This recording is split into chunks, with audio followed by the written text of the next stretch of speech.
आता पाहूया महाविकास आघाडीत जी वादाची ठिणगी पडली त्या संदर्भातल्या टॉप 9 बातम्या। काँग्रेस शिवसेना ठाकरे गट राष्ट्रवादी पवार गटात वादाची ठिणगी। विधानसभेतील पराभवानंतर टीका करताना मवियाच्या नेत्यांकडून एकमेकांवर चिखलफेक। मवियातील समन्वयाच्या अभावामुळे शरद पवार नाराज, सूत्रांची माहिती। विधानसभेच्या निकालानंतर मविया नेत्यांची बैठक नाही। पालिका निवडणुकांवर 3 पक्षांमध्ये चर्चाही नाही। बैठक आणि चर्चा होत नसल्यामुळे शरद पवार नाराज असल्याची माहिती। काँग्रेसची मोडलेली पाठ सरळ व्हायला तयार नाही। ठाकरे गट अजून झोपेतून जागा व्हायला तयार नाही। राष्ट्रवादीच्या बैठकीत राज्याच्या परिस्थितीवर बोलताना अमोल कोल्हेंचं भाष्य। अमोल कोल्हेंनी आम्हाला सल्ले देण्यापेक्षा स्वतःच्या पक्षाकडे जास्त लक्ष द्यावं। काँग्रेसवरील टीकेला विजय वडेट्टीवार यांचं प्रत्युत्तर। अमोलरावांनी आपल्या पक्षाकडे थोडं अधिक लक्ष द्यावं आणि आम्हाला सल्ला जरा थोडा कमी द्यावा। अमोल कोल्हेंना शिवसेनेवर बोलण्याचा नैतिक अधिकार नाही। तुम्ही खासदार म्हणून वायफळ बडबड करू शकता, पण शिवसेनेबद्दल बोलण्याची गरज नाही। विनायक राऊतांकडून कोल्हेंचा समाचार।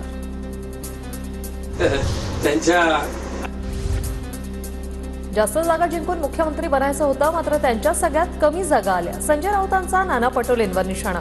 विधानसभेनंतर मवियातील 3 पक्षात समन्वय राहिला नसल्याचंही भाष्य।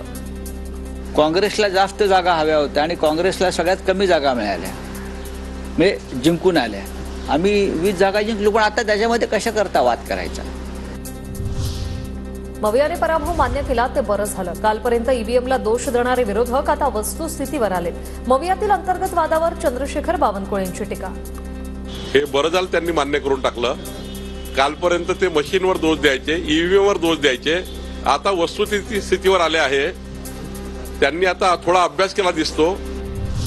जागा वाटपाच्या घोळाचा काँग्रेसला फटका बसला। अनेक नेते बैठकीला उशिरा यायचे। आम्हाला कुठलंही प्लॅनिंग करता आलं नाही। जागा वाटपाच्या चर्चेत पटोले आणि राऊत विजय वडेट्टीवार यांनी पराभवाचं खापर मवियाच्या नेत्यांवर फोडलेलं आहे। जागा वाटपाचा तिळा जर 2 दिवसात संपला असता तर 18 दिवस आम्हाला प्रचारासाठी आणि प्लॅनिंगसाठी उपयोगी पडले असते।